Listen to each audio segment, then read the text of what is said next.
তো একজন suited বুটেড আপাদমস্তক gentleman,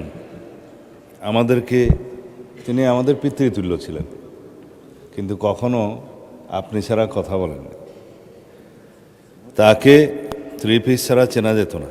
তার এলাকায় একজন ভোটার তার নিজের মুখে বলা গল্পে বলেছেন, একদিন পায়জামা পাঞ্জাবি পরে গেলে তাকেই জিজ্ঞেস করেছেন ব্যারিস্টার সাহেব কোথায়, ওনাকেই জিজ্ঞেস করেছেন।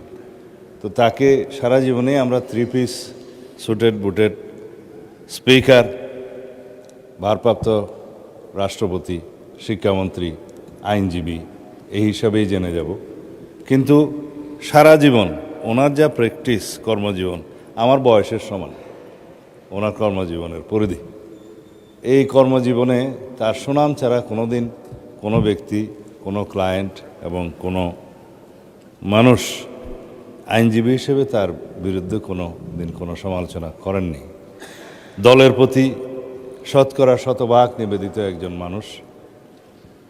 তাকে আমি শিক্ষামন্ত্রী হিসেবে পেয়েছি আমার কর্মজীবনের প্রথম দিকে, এবং আমার সিনিয়র কলিগ হিসেবে পেয়েছি তার কর্মজীবনের শেষের দিকে।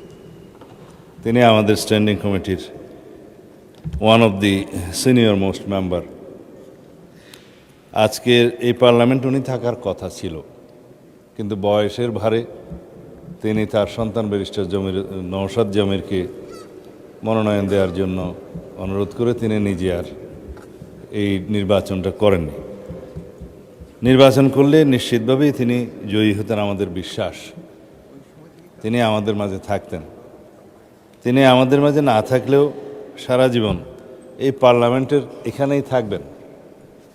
আমরা শুনেছি, জানতে পেরেছি প্রথা মাফিক পার্লামেন্টই যেখানে সাবেক স্পিকারদেরকে কবরস্থ করা হয়, সমাধিস্থ করা হয়, সেখানেই ওনাকে আজকে তার দাফনটা করা হবে, কবর দেওয়া হবে। সুতরাং তিনি পার্লামেন্টেই থাকবেন।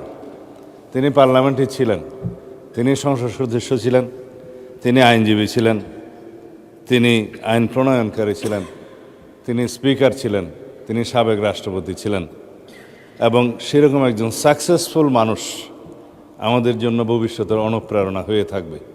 স্পিকার হিসেবে নয়, এখানে আমি তাকে সংসদ সদস্য হিসেবে যে ভূমিকা রাখতে দেখেছি, যা কিছু আমরা তাদের কাছ থেকে শিখেছি পরবর্তী জীবনে সেটা আমরা প্রয়োগ করার চেষ্টা করব। স্পিকার, ধন্যবাদ আপনাকে।